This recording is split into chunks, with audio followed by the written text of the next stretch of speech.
kita lanjutkan lagi materi selanjutnya. Nah, tadi kan kita akan membahas nih metode, ada dua metode dalam menganalisis klasifikasi teknik. Bagaimana metode klasik itu, bagaimana metode instrumental itu, bagaimana. Nah, oke, metode klasik itu umumnya menggunakan metode basah. Bagaimana sih metode basah itu? Nah, metode basah itu nanti kita akan melihat pemisahan analit. Nah, ekstraksi bagaimana, destilasi bagaimana, pengendapan bagaimana, penyaringan bagaimana. Nah, kemudian analisis, kemudian pada metode klasik itu ada analisis kualitatif dan kuantitatif. Kita harus mengetahui itu, karena analisis kualitatif itu tadi kita sudah bahas sebelumnya bahwa terdiri pada titik didihnya bagaimana, titik bukunya bagaimana, warna, bau, densitasnya, reaktivitasnya. Nah, itu termasuk pada analisis kualitatif. Kemudian lagi pada analisis kuantitatif. Nah, analisis kuantitatif itu analisis gravimetri dan analisis volumetri. Nah, analisis kualitatif dan kuantitatif ini merupakan serangkaian yang digunakan dalam metode klasik. Nah, terutama pada metode basah dalam melihat bagaimana sifat kimia dalam senyawa obat. Next. Nah, metode instrumental. Nah, metode instrumental inilah yang kita gunakan dalam mempelajari analisis fisikokimia itu. Bagaimana sih kita akan melihat sifat fisik suatu analit, ya, suatu analit untuk memperoleh informasi, ya, untuk memperoleh informasi baik kualitatif maupun kuantitatif. Nah, kita akan melihat bagaimana sampel obat itu dari aspek kualitatif dan maupun kuantitatif. Nah, pemisahan analit ini, pemisahan secara fisik itu kita biasanya menggunakan spektroskopis. Nah, bagaimana nanti kita akan melihat nih dari segi dari aspek kualitatif maupun kuantitatif. Nah, dari analisis kualitatif itu metode instrumental yang biasa digunakan spektrofotometri UV vis. Nah, ke depan kita akan mempelajari bagaimana spektrofotometri UV vis, kemudian spektroskopi absorpsi dan emisi atomik.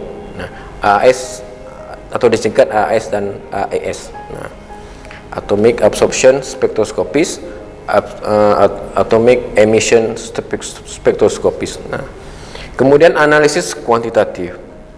Nah, di sini kita akan melihat nih spektrofotometri infrared, spektroskopi massa, kemudian NMR, ya, spektroskopi magnetik inti dan spektroskopi X-ray.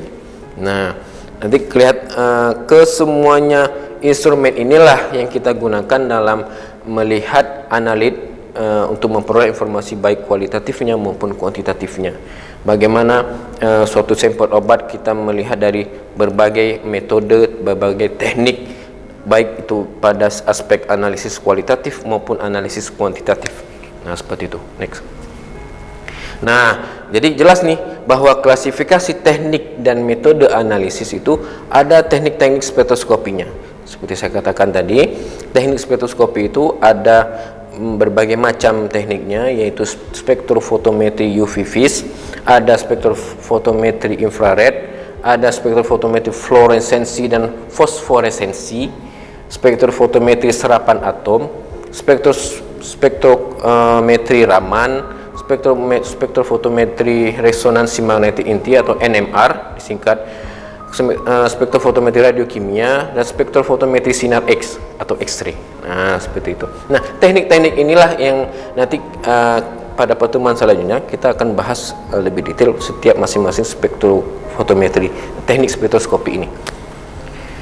Nah, kemudian ada dikatakan teknik kromatografi. Nah, pada teknik kromatografi ini ini merupakan teknik cara pemisahan, ya, cara pemisahan analit, baik itu menggunakan kromatografi cair kinerja tinggi, kromatografi gas cair dan padat, kromatografi elusi menggunakan karbon dioksida pada superkritik, kemudian kromatografi planar. Nah, keempat kromatografi inilah merupakan teknik kromatografi yang digunakan untuk menganalisis analit, ya, seperti itu. Nah, teknik elektrokimia. Nah, ini ada beberapa cara, beberapa metode analisa yang menggunakan elektrode dalam hal ini. Nah, elektrode ini itu ada untuk potensialnya untuk melihat arus listrik yang dimasukkan ke dalam senyawa kimia itu, kemudian bagaimana menganalisisnya. Nah, di dalam teknik-teknik elektrokimia itu potensiometri itu voltametri, coulometri, elektrografimetri, dan amperometri. Nah, kelima teknik elektrokimia itu digunakan pada saat melihat bagaimana aliran listrik pada senyawa kimia. Di dalam senyawa kimia itu untuk melihat bagaimana sih sampel obat itu baik atau stabil atau tidaknya, seperti itu. Baik, selanjutnya. Nah, kemudian ada teknik untuk fenomena-fenomena ilmiah itu biasanya kita menggunakan spektrometri massa. Nah, di sini ya ada analisis termik dan kinetika reaksi. Nah, teknik terpadu itu kita menggunakan gas kromatografi. Ya. Kemudian spektroskopi massa, HPLC, ya, dan sebagainya.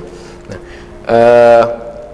mungkin ini pemaparan untuk materi bagaimana kita melihat sifat fisika dan kimia pada senyawa pada bahan obat.